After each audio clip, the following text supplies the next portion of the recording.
Hi అండి, welcome back to my channel. This is Priya. మేమైతే నిన్న శ్రీశైలం వచ్చాం కదండి. సో మేమైతే ఇవాళ మార్నింగ్ స్పర్శ దర్శనం కంప్లీట్ చేసేసుకుని ఆ తర్వాత అయితే ఇక్కడ ప్లేసెస్ చూడడానికి అయితే వచ్చేసామన్నమాట. ఫస్ట్ అయితే సాక్షి గణపతి టెంపుల్కి అయితే వచ్చాము. శ్రీశైలం వెళ్ళినా అందరూ కంపల్సరీగా సాక్షి గణపతి టెంపుల్కి అయితే వెళ్తారు. ఎందుకంటే శివుడు అడుగుతారంటండి, మనం అనంతరం ఆయన అడుగుతారంట వీళ్ళు శ్రీశైలం వచ్చారా రాలేదా అని.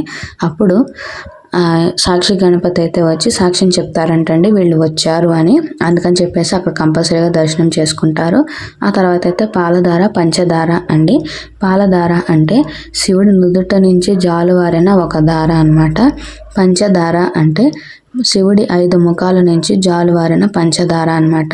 ఈ పంచదారలకి పేరు కూడా ఉందండి. బ్రహ్మ, విష్ణు, రుద్ర, చంద్ర, దేవ అని పిలుస్తారు ఈ పంచదారల్ని. అలాగే ఇక్కడ శ్రీ ఆది శంకరాచార్యుల వారు తపస్సు చేసిన ప్లేస్ అండి. దానికి సంబంధించి ఇక్కడ మనకి టెంపుల్ కూడా ఉందన్నమాట, శివలింగం. అలాగే ఆయన విగ్రహం, అమ్మవారి విగ్రహం కూడా చూడొచ్చు మనం.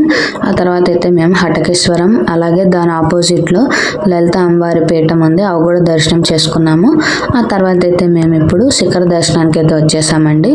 నందీశ్వరుల వారు కొమ్మల మధ్యలోంచి శిఖర దర్శనం చేసుకుంటారనమాట. ఆయన కొమ్మల మధ్యలోంచి చూస్తే శ్రీశైల శిఖరం అయితే కనిపిస్తుంది. నెక్స్ట్ అయితే మేము ఇంకా రిటర్న్ బయలుదేరామండి. మేమైతే త్రిపురాంతకం వెళ్దాం అనుకుంటున్నాము, బట్ మాకైతే డైరెక్ట్ బస్సులు దొరకలేదన్నమాట. అందుకని చెప్పేసి శ్రీశైలం టు విజయవాడ బస్ అయితే ఎక్కాము. శ్రీశైలం విజయవాడ వెళ్ళే బస్ కంపల్సరీగా త్రిపురాంతకంలో ఆగుతుంది. అక్కడైతే మేము శ్రీ త్రిపురాంతకేశ్వర స్వామివారు, అలాగే శ్రీ బాల త్రిపుర సుందరి అమ్మవారిని అయితే మేము దర్శనం చేసేసుకున్నాము. నెక్స్ట్ అయితే మేము మహానంది బయలుదేరామండి. మహానందికి కూడా మనకి డైరెక్ట్గా బస్సులు ఉండవు. త్రిపురాంతకం నుంచి మార్కాపురం వెళ్ళి మార్కాపురం నుంచి మహానంది వెళ్ళాలండి.